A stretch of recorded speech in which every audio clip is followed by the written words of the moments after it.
The dress was still hanging in the wardrobe. 3 years. Dry clean once, because she could not bear to look at the yellow stain on the hem. Champagne. From the last night she saw him. And then hung back, exactly where it was. Same hanger. Same corner. Covered in the same dry cleaner's plastic that had been there since she picked it up 14 months ago, and stood in the middle of her apartment on Rue du Faubourg Saint-Antoine, with her coat still on, and cried until her knees gave. Thandi Dlamini did not cry anymore. She was 34 years old. She had a contract with a textile firm in the 11th arrondissement. She had a standing Friday reservation at a wine bar 3 streets from her apartment, where the sommelier knew to pour the Grenache without being asked. She had a life. Measured. Tidy. Deliberately small. A life she had rebuilt, from the rubble of one night in Paris, that made no sense and never would. And then, on a Tuesday in November, while rain moved slowly across the zinc rooftops of the city like it had nowhere particular to be, someone knocked on her door. She looked through the peephole. And the world she had so carefully rebuilt cracked, down the middle, like old porcelain. Paris does not forget. That is both its gift and its cruelty. The city holds everything. Every argument, every kiss, every disappearance. In its stones. You can change arrondissements, change lovers, change your hair. Paris keeps the receipt. Thandi had come to Paris the way most South Africans of her generation came to Europe. With hunger dressed as ambition. She was from Durban. KwaZulu-Natal.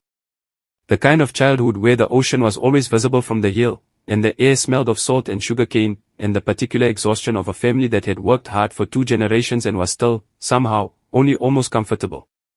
She had a degree in textile design from the University of Cape Town. She had a French work visa, a cousin in Lyon who had made the crossing 4 years before her, and a certainty.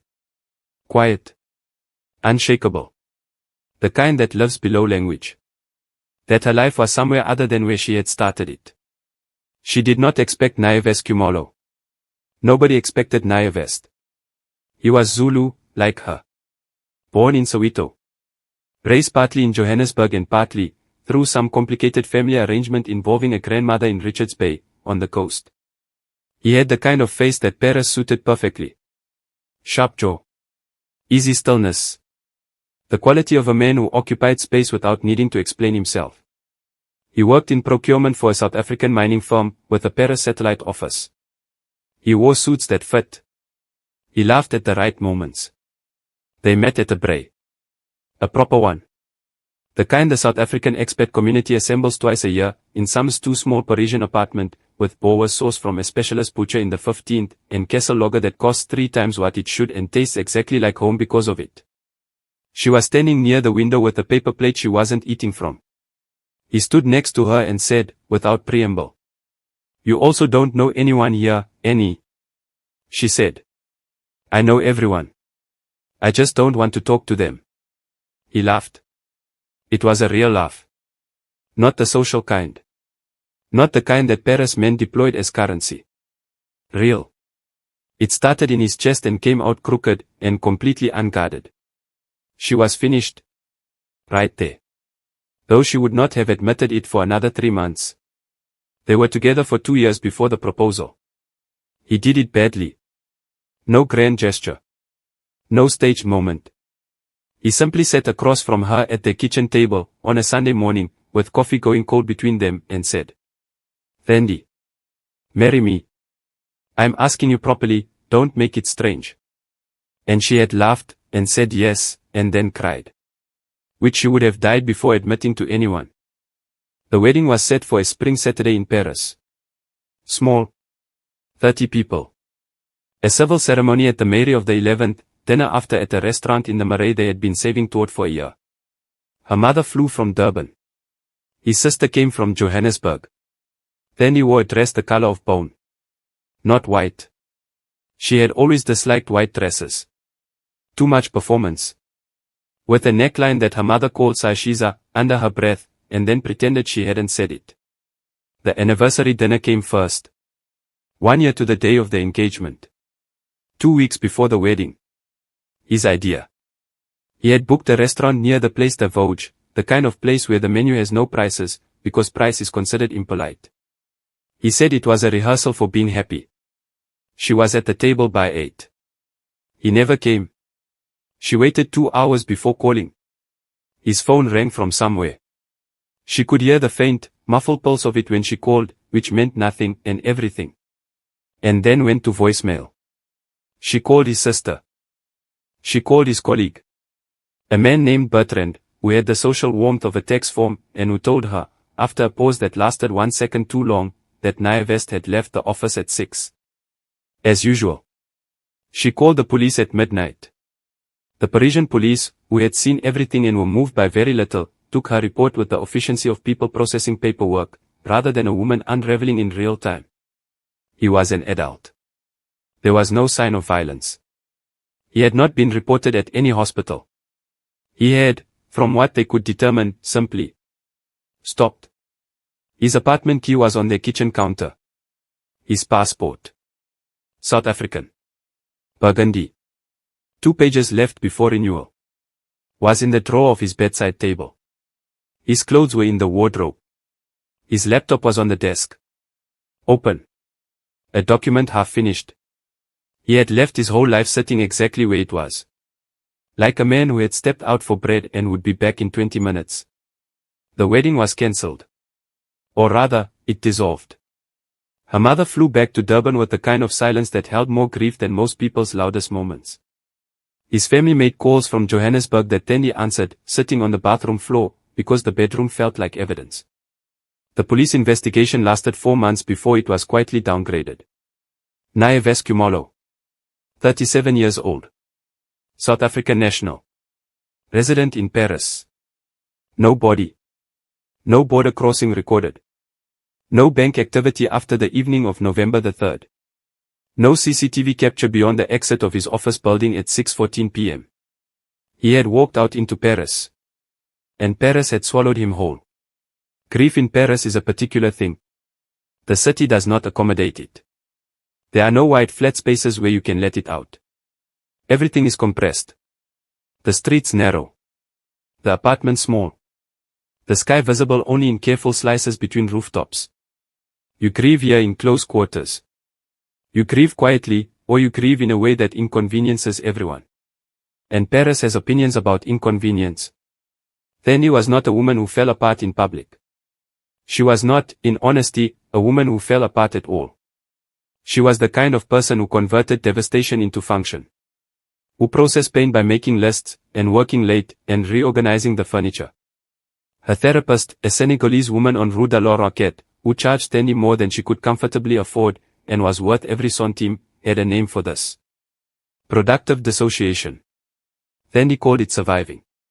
She survived year 1 by working. She survived year 2 by accepting that there were no answers, and building a life around the hole where the answers should have been.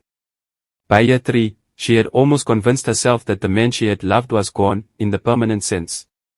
That whatever had happened, in the gap between 6:14 p.m. and 8 o'clock at the table near the Place des Vosges, was something she would die not knowing. And that this was acceptable. Not fine. Not healed. But acceptable. A scar she had learned to dress nicely. She had not been with anyone else. She told herself this was simply preference. Rather than the truth. Which was that her body had not given her permission. She still wore the engagement ring. Not on her left hand. On her right, where it meant something different. What exactly it meant, she could not have articulated. But she knew it was important that it stay there. Her cousin in Lyon, who had opinions, said, "Thandi, you have to let go." Thandi had smiled and changed the subject.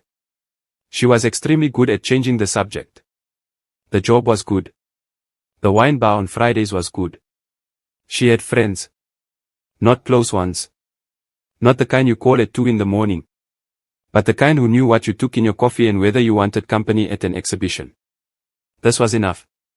She had decided it was enough. Paris had a way, though. The city had a way of surfacing things. She would be walking. Bastille Market on a Sunday. Light on the canal. The smell of roasting chicken from a rotisserie van. And something would catch. A posture. A particular quality of stillness in a man across a crowd. Once, humiliatingly, a laugh. That same crooked realness. From a stranger outside at the back. And she had stopped walking for a full 20 seconds before she came back to herself. Paris kept the receipts. 3 weeks before the Tuesday in November that split her rebuilt life down the middle, she had done the thing she swore she would never do. She had gone to see a private investigator. Somali French. Late 50s. Office on Rue de l'Opex that looked like it had last been updated in 1987. A man named Osman Jibril, who had been recommended through a chain of connections she was not proud of tracing. She had sat across from him and laid out everything she knew, which was not much. And he had listened with the particular quality of a man who was very used to people laying out the worst days of their lives, and expecting him to solve them. He had taken the case. He had charged her appropriately. He had said very little. She had heard nothing from him for 3 weeks. And then came the Tuesday. Before we go further. If this story is hitting you somewhere real, share it. Someone in your circle needs to hear this tonight. And if you haven't subscribed yet, do it now. Every story on this channel is made for the nights when you need something that doesn't lie to you. Subscribe. We'll be here. There is a sound that Paris rain makes on old glass. A specific, meditative percussion. That the French have no single word for, but which every immigrant who has ever lived here long enough, learns to read like a language. It means something is about to change. It means pay attention. The knock came at 7:43 p.m. Thandi was at the table with her laptop and a half-eaten bowl of something she had made on autopilot. Pasta. Olive oil. Nothing remarkable. The rain had been going since afternoon. She was in her socks and a sweater that had once been his. A grey cashmere thing she had kept, not for sentiment, but because it was warm and she was practical. Or so she told herself every time she put it on. She looked through the peephole. Nyovest. Older. 3 years older, which in a disappeared man looked different than in a present one. Something around the eyes. Some weight that wasn't there before.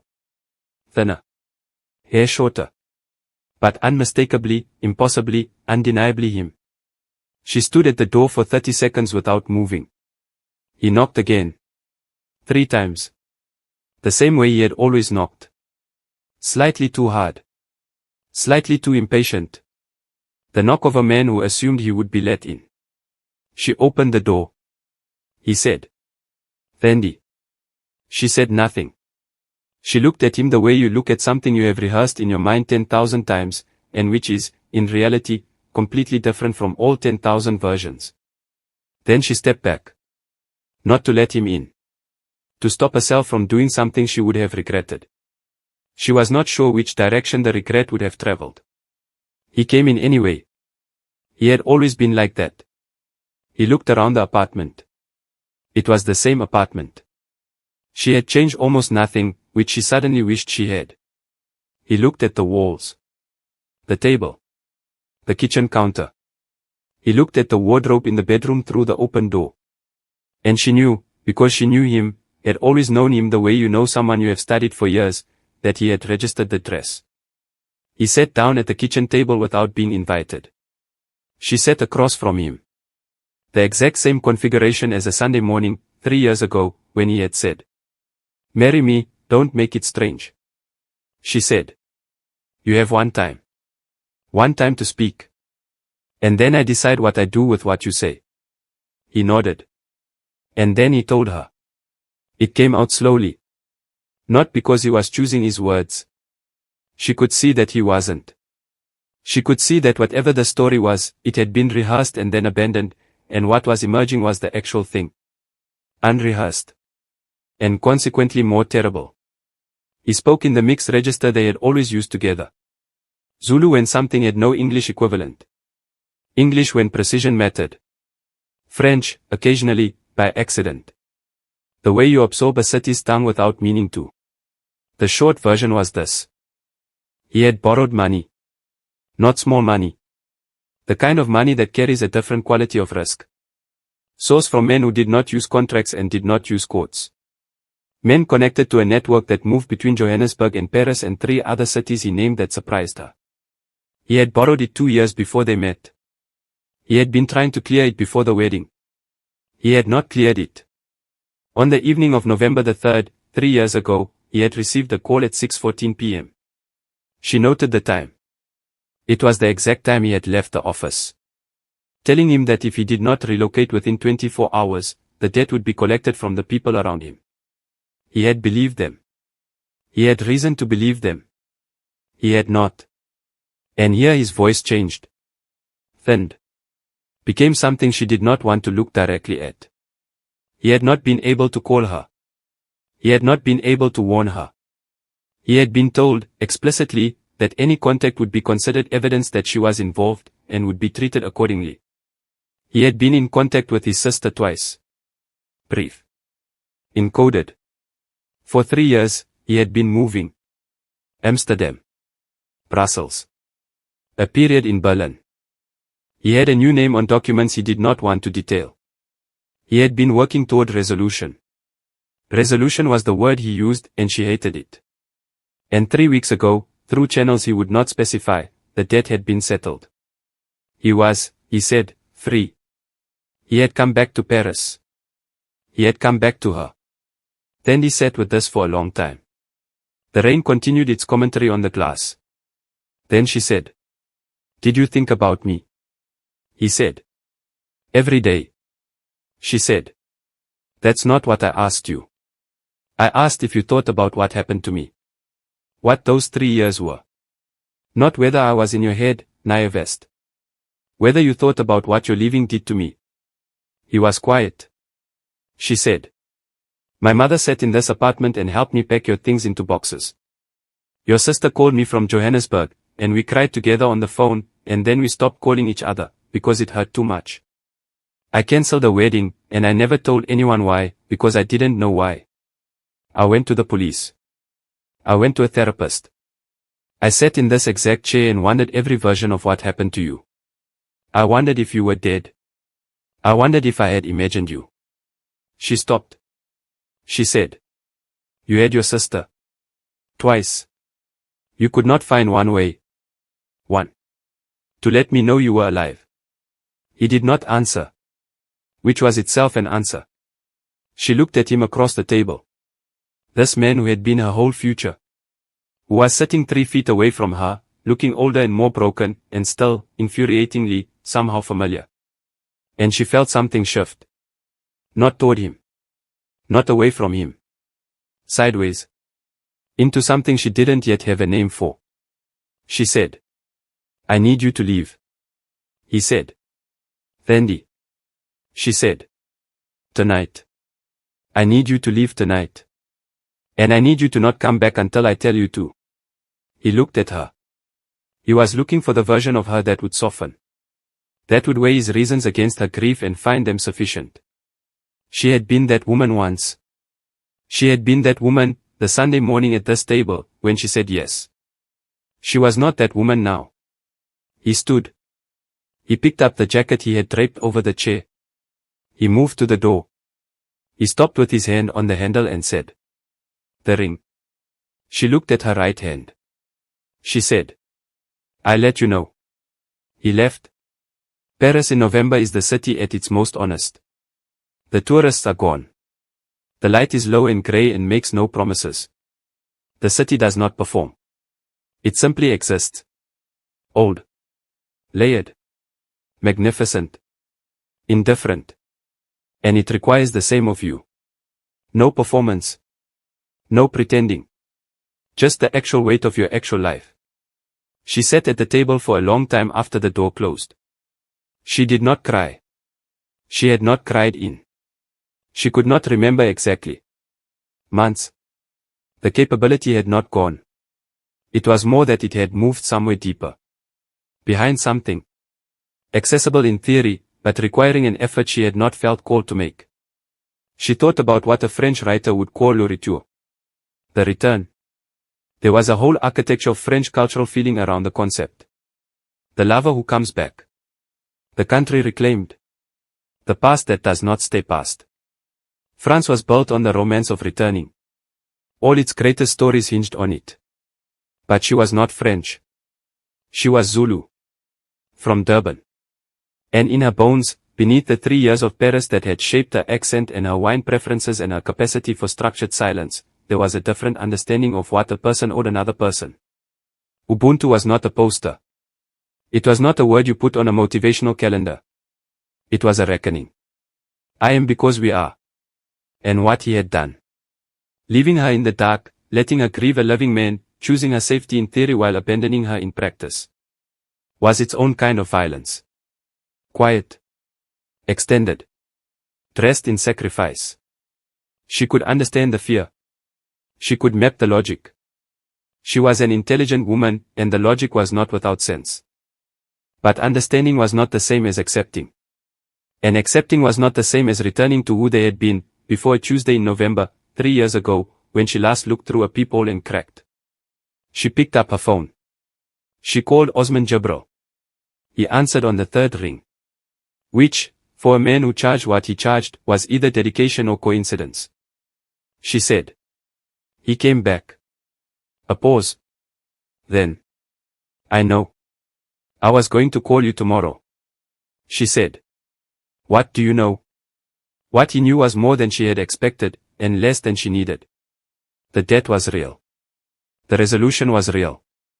The men involved were real, and dangerous, in a way that made her stomach tighten. But there were gaps, in the account Nyovest had given her. Gaps that Osman, carefully, and with the professionalism of a man who understood that information was a scalpel, outlined without filleting. There were gaps that suggested choices. Not only circumstances. She thanked him. She put down the phone. She went to the wardrobe in the bedroom. She opened it. She looked at the dress. Bone-colored. Dry cleaner's plastic. Champagne stain invisible at this distance. She left it exactly where it was. She went back to her laptop and opened the document she had been working on before the knock. She worked for 2 hours. She ate the rest of the pasta cold. She put on the Grenache she had opened from Friday and drank one glass standing at the window, watching the rain do its slow work on the rooftops. At 11:13 p.m., she sent one message. Come for coffee. Saturday morning. 8 o'clock. Not because I've decided anything. Because I have questions, and you owe me answers. All of them this time. She put the phone face down on the table. Paris pressed quietly against the windows. Indifferent and beautiful, holding everything, as it always had, in its old gray stones. She did not know what Saturday would bring. She knew what she would bring to it. The full weight of who 3 years of surviving had made her. The questions. The clarity. The capacity to walk away, if what she heard did not earn what she had lost. She was 34 years old. She had been through the kind of disappearance that breaks most people into shapes they don't recover from. She had not broken. She had compressed. Become denser. More specific. More certain of what she required from the people she let close. The dress was still in the wardrobe, but it was just a dress now. Whether it would ever be anything else again.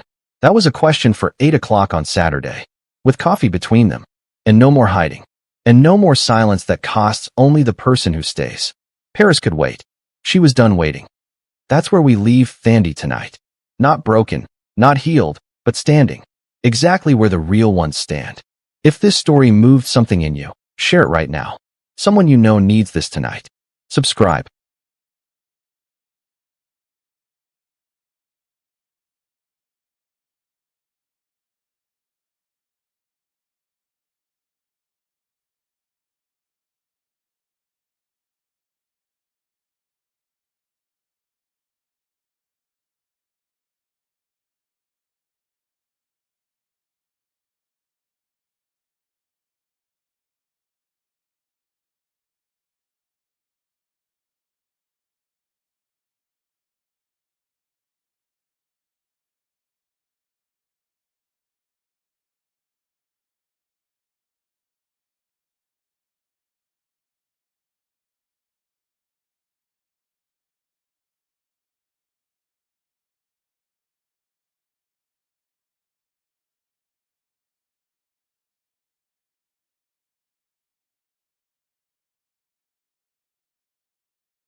She thanked him. She put down the phone. She went to the wardrobe in the bedroom. She opened it. She looked at the dress. Bone-colored. Dry cleaner's plastic. Champagne stain invisible at this distance. She left it exactly where it was. She went back to her laptop and opened the document she had been working on before the knock. She worked for 2 hours. She ate the rest of the pasta cold. She put on the Grenache she had opened from Friday, and drank one glass standing at the window, watching the rain do its slow work on the rooftops. At 11:13 p.m., she sent one message. Come for coffee. Saturday morning. 8 o'clock. Not because I've decided anything. Because I have questions, and you owe me answers. All of them this time. She put the phone face down on the table. Paris pressed quietly against the windows. Indifferent and beautiful, holding everything, as it always had, in its old grey stones. She did not know what Saturday would bring. She knew what she would bring to it.